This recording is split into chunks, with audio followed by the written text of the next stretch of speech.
Hey everybody, today we've got the top 10 counties that had the biggest loss in the percentage of votes cast in the 2024 election. We've already done the top 10 raw gains and the top 10 percentage gains. This is going to show us which counties took a big hit in terms of their turnout. We've also previously done the biggest swings in favor of both Trump and Harris, but this is going to add up all the vote in 2020 and compare it to 2024 and see which went down the highest percentage. We'll take a look at the raw vote losses in a different video, but let's get into number 10. This is going to be in North Dakota, and this is Sioux County. Now here on Wikipedia, it's going to highlight where this county is located in the state. It's right there along the border with South Dakota. Now we're not going to spend a ton of time on the demographics, but I do encourage you to take a look at it if you're interested. There's going to be breakdowns with race, education, income, etc. For this county, you might imagine by the name, it's going to have a large percentage of Native Americans. But over here on the right, we can take a look at the population. It's at about 3,700. And over the past couple of decades, it's declined single digits. So a little bit of population loss here. Let's go down to the election results. Well, this is a pretty blue county. Harris won it with 68.6%, Trump at 29.9%. But the purpose of this video is to take a look at the biggest percentage losses. So for that, if you add up the 2020 results, 258 votes for Trump, 804 for Biden, and 124 third party. And if you compare that to the numbers in 24, we've got 285 for Trump, 654 for Harris, and only 14 third party. So Trump here did increase his total, but the third party votes dropped off more than 100, and it started at only 124 to begin with. And Harris went down 150 votes from Joe Biden in 2020. And given this county has less than 4,000 people in it, the number of them that actually voted has dipped down under 1,000. That's about a 19.7% drop from 2020, and that's why it gets number 10. Let's go to number 9. Here we've got Coahoma County, Mississippi, and it's going to be highlighted right here. It's on the Mississippi Delta across from Arkansas.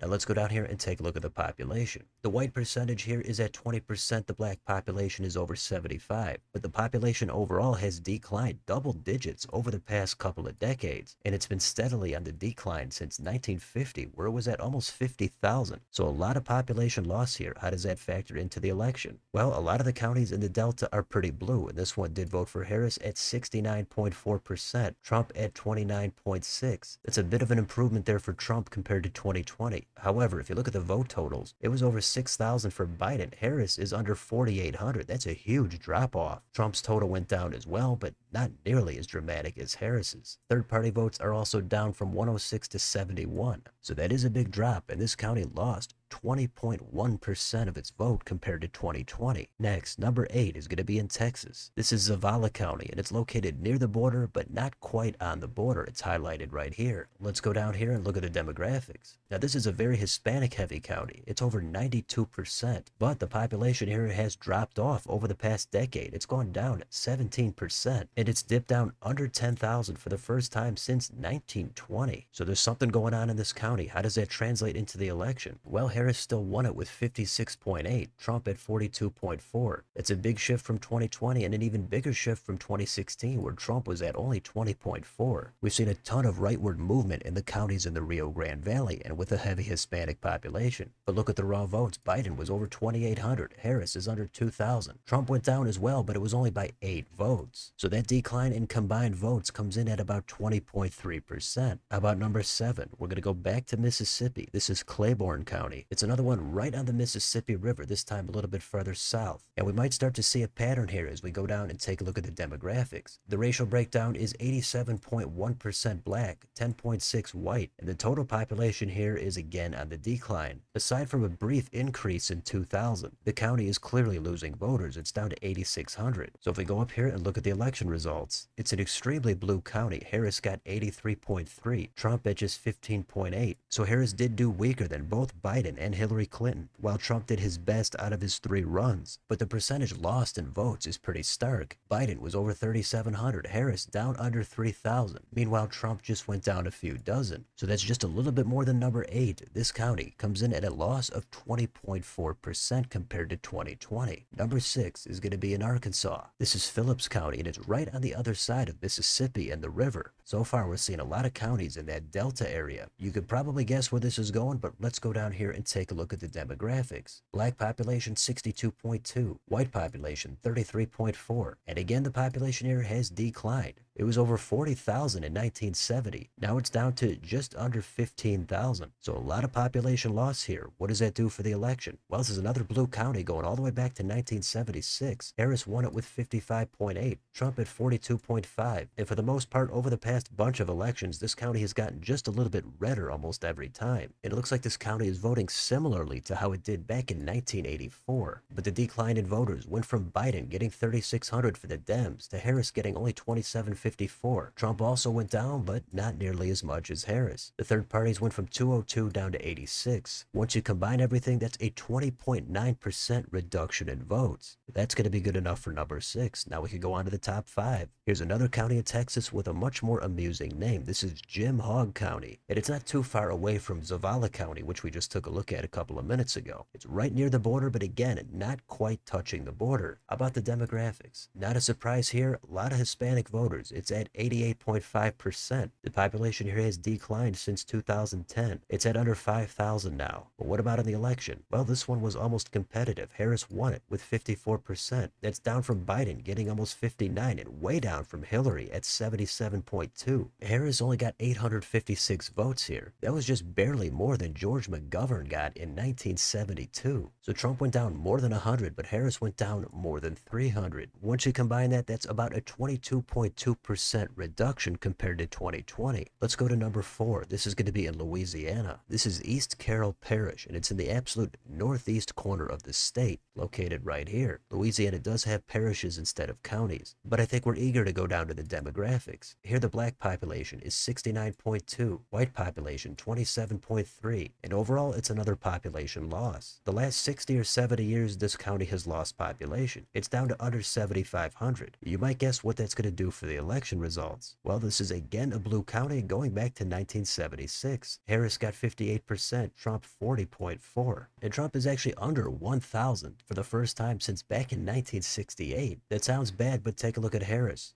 Biden got 1,900, Harris is down to 1,338. That's actually the fewest votes going all the way back to 1964. So a lot of votes lost here, and that's about a 24-point reduction. It's time for number 3, and that's going to be again in Mississippi, and this is Bolivar County. It's again going to be in that same area along the Delta. That's all the way in the western part of the state, right along the river. Let's go down here and look at the demographics. White population 33.7, black population 64.3. This county's population is a little bit higher at almost 30,000.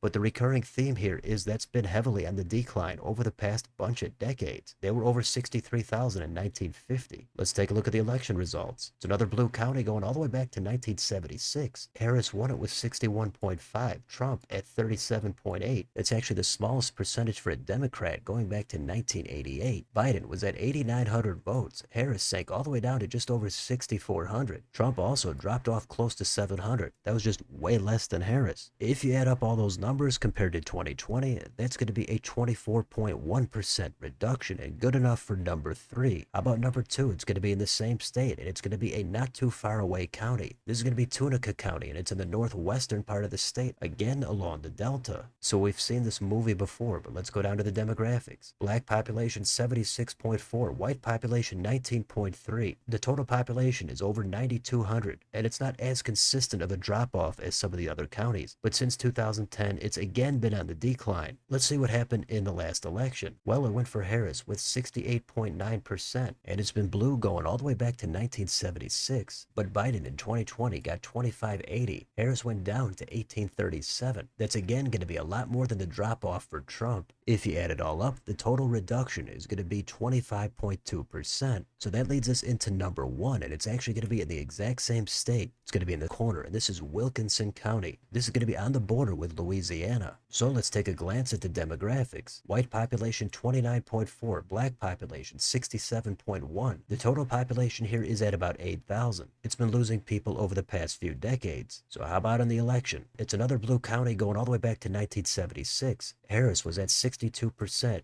Trump 36.7. That's the highest percentage for a Republican since back in 1984. And look at the votes here for Biden in 2020, 2749. Harris sank all the way down to just 1817. Trump was at 1324 in 2020. He also dropped off to 1075. Third party vote went down 15. So those are a lot of voters in 2020 that did not come out in 24. If you combine everything, this county had the biggest percentage loss from 2020, and that comes in at 29%. So that is pretty significant. So if we come back to the county map, we can see that these counties have a few things in common. First of all, they're all blue counties going back decades, and there was also movement toward Trump in them, some of them more significant than others. But none of these counties had a huge population. So when you have less people overall, it's going to be easier to affect the percentage that you gain or lose from election to election. But if you're into the demographics, we saw that the one county in North Dakota had a heavy Native American population. The two in Texas were heavily Hispanic, and then the 7 other counties had a heavy black population. Those 7 counties were all located near the delta along the Mississippi River. They did span 3 states, but 5 of them were just in Mississippi alone. So I'm sure you could draw your own conclusions from some of these results. Usually the racial makeup gets the most attention, but you should also try to consider other demographics. But the bottom line here is these 10 counties were just not at all enthusiastic for Kamala Harris. The turnout was higher in 2020 with mail-in balloting. That might have made it possible to have a little bit bigger drop-off, but we've seen it time and time again. Harris just did worse than Biden and Hillary across almost every single demographic, across almost every single county. If you're going to generalize just based on those results, it's easy to say that she was just not really a great candidate. It doesn't necessarily mean Trump was a great candidate. He still lost all these counties, but it's all about the little bit of movement from election to election. But you can always look more into it and pull out other details and draw other conclusions. But that's it. These are the top 10 counties that had the biggest loss in the percentage of voters in 2024. So let me know in the comments, what do you think about any of these 10 counties? Is there any chance you actually live in any one of these counties? Maybe you live near them, or maybe you have a comment about the election results or the demographics. Either way, what do you think about any of the results in this video? Let me know down below. On your way out, don't forget to like, share, and subscribe. Join if you'd like to support the channel. Thanks for watching, and I'll see you next time.